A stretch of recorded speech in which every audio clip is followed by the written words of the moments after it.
Welcome to session 355 of the Bible in a Year commentary. We started this series on the 1st of January, then today should be the 21st of December. Today we'll be looking at Revelation 19 to 20 and Psalm 45. But so far in Revelation, we've read through the messages to the 7 churches, the courtroom scene, the 3 sets of 7 divine judgments, and the destruction of Babylon. Revelation, attributed to John, reveals the spiritual battles behind earthly struggles, asking, which will you choose, light or darkness? Addressed to 7 churches in Asia Minor, it presents Jesus as the ruler of kings, cleansing believers through his blood and uniting Daniel 7 imagery of God and the Son of Man. John describes 7 lampstands which represented churches and 7 stars for their angels, with Jesus commissioning him to deliver messages to these churches. Ephesus needed renewal, Smyrna was encouraged to stay faithful, Pergamum and Thyatira faced corruption, Sardis needed revival, Philadelphia was promised protection, and Laodicea was urged to recognize its spiritual poverty. These messages reminded believers of the spiritual battles and called for their repentance. John saw heaven's throne with 24 elders, which symbolized humanity's restored role as co-rulers with God. Living creatures and elders worshipped, while a scroll with 7 seals awaited opening. Declared worthy, the Lion of Judah appeared as a slaughtered lamb with 7 horns, symbolizing his authority. The lamb's blood redeemed people from all nations, forming a kingdom of priests. Worship spread to all creation, and the lamb opened the seals, bringing the 3 cycles of 7 judgments. The first seal summoned the horsemen, war, conflict, famine, and death. The 5th revealed martyred believers awaiting God's plan, and the 6th brought apocalyptic upheaval.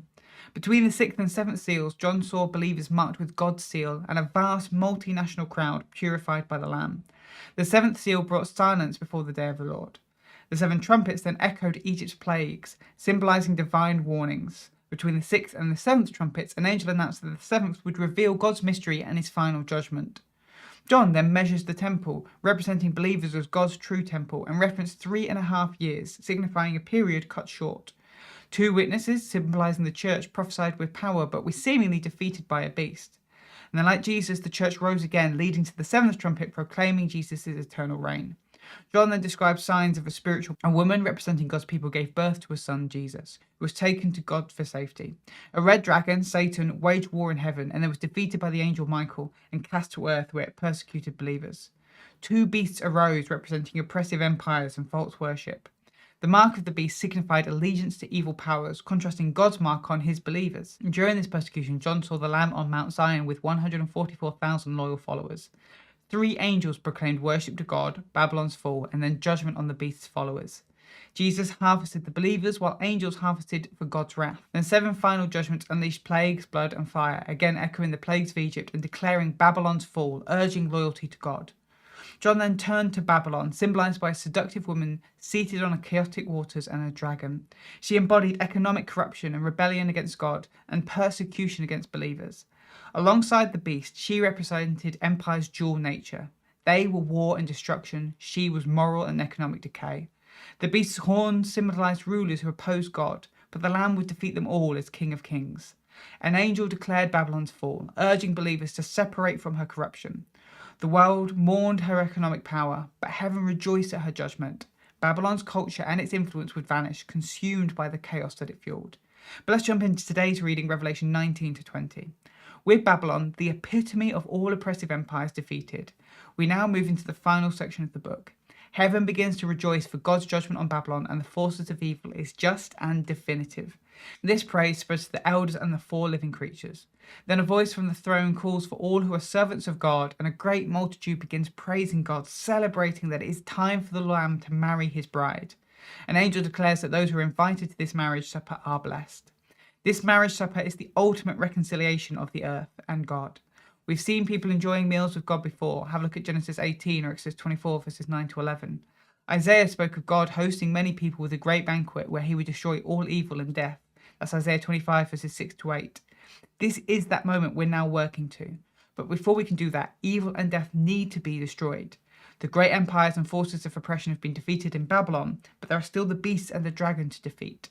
John then sees a rider on a white horse who is called Faithful and True. This passage is meant to be a depiction of Jesus and is filled with Old Testament allusions as well as references to the Gospels. He has come to judge in righteousness, that's Psalm 96 verse 13, with eyes like flames of fire, that's Isaiah 64 verse 3. He wears many crowns with a name inscribed on them, potentially a reference to the high priest's turban with the name of the Lord inscribed on it, that's Exodus 39 verse 30. His clothes are dipped in blood, symbolizing his sacrifice, and he is the word of God, by reference back to John 1 verse 1. He leads an army dressed in white, showing their purity and holiness. His mouth is like a sharp sword, and he rules with an iron rod, which is a reference to Psalm 2, all about the King of God reuniting the nations of the earth. An angel calls for those ready for the great supper. It is a gruesome metaphor that describes the body of those destroyed in judgment being eaten in the supper. It probably wouldn't be a metaphor we'd use today, but the point is that this day of judgment will be a point of celebration soon. And so the two armies assemble to do battle, forces of evil versus the forces of God. Except to call it a battle is maybe overdoing it. The beast and its prophet are immediately captured and thrown into the lake of fire, and the armies of the beast are then put to death. There was no fight or wrestling. There's no debate about what the outcome of this battle was going to be. Victory was swift and definitive. But then we seem to step back as an angel with the keys to the bottomless pit binds up the dragon for 1,000 years. During this 1,000 years, those who are faithful to God and were killed are raised to life to reign with Jesus. After the 1,000 years, Satan the dragon will be allowed out to gather its forces for battle. John is drawing on Ezekiel 37-38 with the judgment of Gog and Magog, and the dragon and its armies assemble to strike down the believers.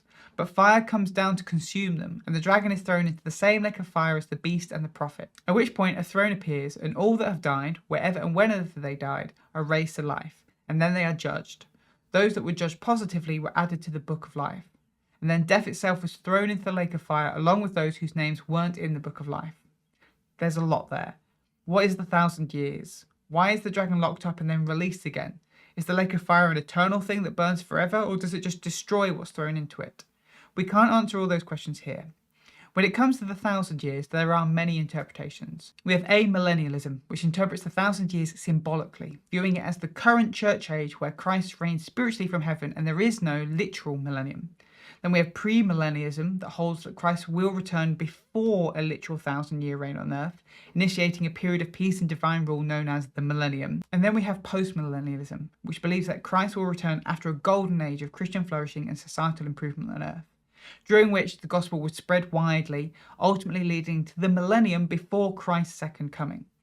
We have also been reading much of Revelation as cycles, repeated metaphors going over the same things again and again. So it may be that the battle against the beast and the prophet in Revelation 19 are the same battle as the one against the dragon in Revelation 20 and the battle that defeats Babylon in Revelation 18. What we can say is John is suggesting that there will be a point of judgment that he describes in military language that will mean that all evil, all oppression, all death and darkness are done away with, and that those that are faithful will receive life.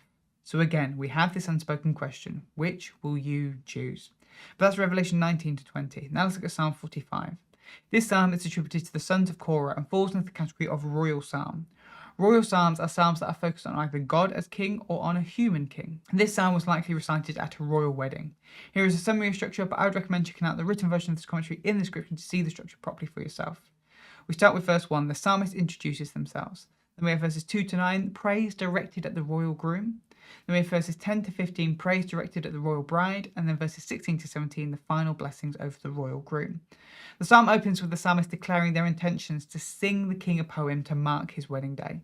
They then launch into praise for the king, describing his beauty and eloquence of his words. As a king, the psalmist encourages him to step into the authority and victory that is rightfully his, strapping on his sword and going out to battle. The psalmist points to God's throne and majesty. Just as God has conquered evil and reigns in power, he has allowed the king to conquer his enemies and reign with authority over the land. Because of this, God has and will continue to bless the king with great riches. He has rich oils and fragrances to enjoy, as well as a palace and musicians. His court is filled with many great and upright women, and the greatest of them all stands next to him, ready to be his wife. At this, the psalmist changes focus to the bride. They acknowledge the homesickness she must be feeling away from her people and her family, in a foreign land ready to marry the king. But they encourage her not to dwell on it too long. Instead, she should take pride in her new husband, for as queen she is also blessed with great luxuries. Her bedchamber is great, and she has many different expensive clothes to enjoy. The psalmist is trying to show her that she is no longer a daughter in her father's house, but a queen in her own house. And so the psalmist turns back to the king and speaks a blessing over him. He will leave a legacy as his sons will one day take over from him, as he took over from his father and his fathers before him. His memory will be upheld, and he will be praised among the nations. Psalm 45 is at face value a hymn to be sung at a royal wedding, and it has value as such. But as well as that, this psalm would take on a messianic quality, and would come to reflect Jesus' relationship with the church. We know this because the writer of Hebrews would quote it in reference to Jesus. Let's have a look at Hebrews 1 verses 8-9. Like the bride, we are called to leave our old life behind and take pleasure in our new king and groom. Thanks for joining us today. Take a moment to reflect on what you've read and share your thoughts or questions below. If you're watching in the future, then you can click here for the next session, or you can find the full playlist just down here. To receive these daily commentaries in your email inbox, subscribe via the link in the description below. Have a great day, and I'll see you tomorrow.